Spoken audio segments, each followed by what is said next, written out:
Hi, Lendsqr team. My name is IBK. First of all, thank you so much for giving me this opportunity to review the platform. As a visual designer and front-end dev, I spent the last few days going through the website to check how it functions and what it's about. And I checked the dashboard and other features of the website. I wasn't just looking at the functional value, but I was looking for visual hierarchy, layout consistency, and the overall user experience. Today, I'll walk you through three features that I think bring massive value and a few visual touch points that I think could be tightened up to make the overall experience and feel of the website even better. Now, let's start with what works beautifully. So when you go to start on the get started page, it brings you to this loan calculator. And when you change the values of how much loan you would like to offer, you can see it on the right hand side. It changes in real time. The principal, the interest, and the total changes depending on what values you input as how much you'd like to offer as a loan.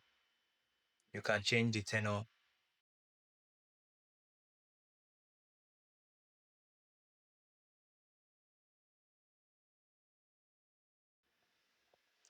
When you go back to loan management, I like the loan invitation feature. You can either send a single invite or you send multiple invites to multiple people, which I think is a really nice feature to include. And the third feature I like is this link button up here. Once you press it, it takes you directly to your website, your loan website.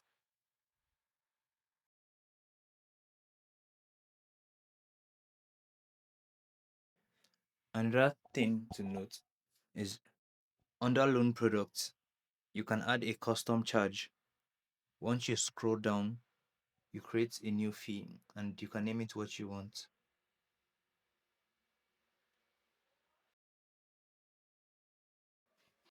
Now, moving on to where I have a few issues.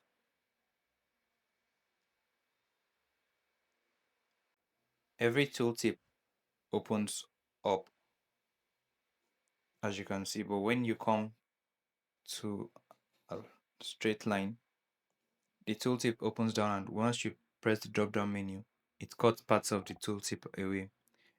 The second thing that I noticed was this chat bubble here covers this button. This is supposed to be a save button or a next button, but the chat bubble covers it. The third problem I ran into was trying to create a new customer without a BVN. Even though when I asked, it said I can create a customer without having to impute their BVN, but every time I tried it, it was still the same result. I couldn't publish the customer unless I had a valid BVN. Overall, yeah, the core engine of Lendsqr is incredibly powerful, especially the actionable data in the guarantors report and the past due reports.